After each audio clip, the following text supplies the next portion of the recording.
Hello, my name is Kevin Lorenzo. I did my book report on the Lucifer Effect, How Good People Turn Evil by Philip Zimbardo. I chose this book because I was familiar with Philip Zimbardo from a previous course that I had taken. It was a criminal justice research class, and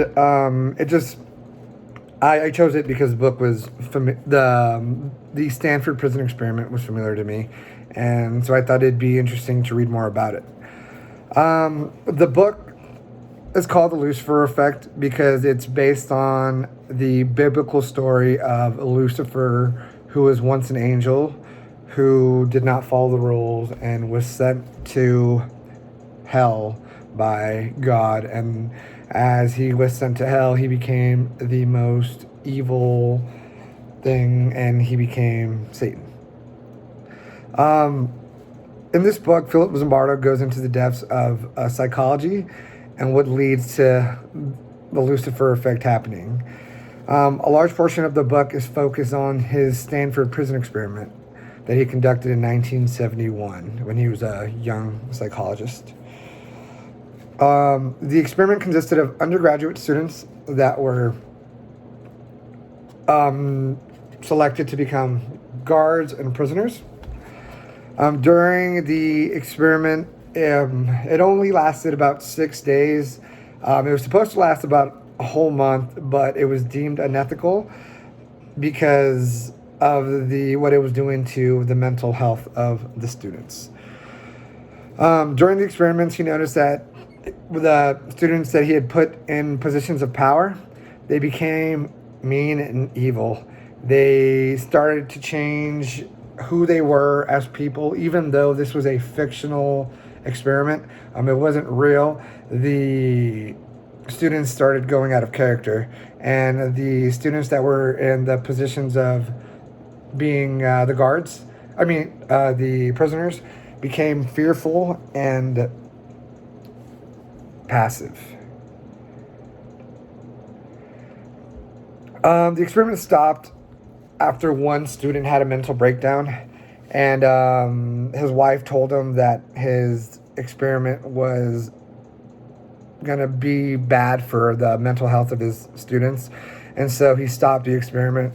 But he was able to gather a lot of information from the 6 days that he got out of the experiment.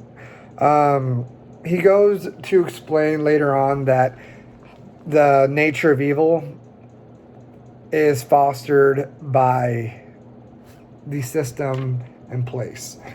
So he goes on to explain how in 2004 there were photos leaked of how American soldiers were treating the Iraqi prisoners. There was pictures or videos of torture and all sorts of terrible things that were going on in the prisons. He believes that although some of the things that were done were evil, it was fostered by the fear instilled by the U.S. government on the war on terror. Basically saying, instilling fear in the people that terrorists needed to be killed, and all the things that were going on in the media is what led to what happened in those prisons.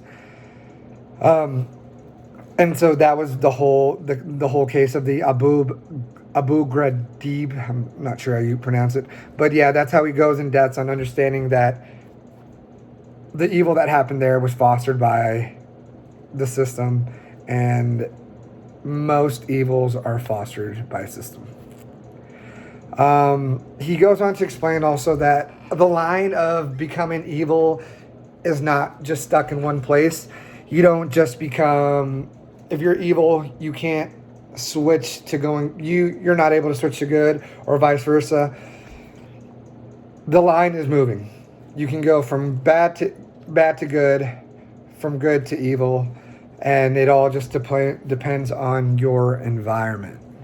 I personally really enjoyed this book because I had read about the prison experiment and had watched a small clip on it, but understanding the results of the experiment and how he put it into effect, and giving me a better understanding of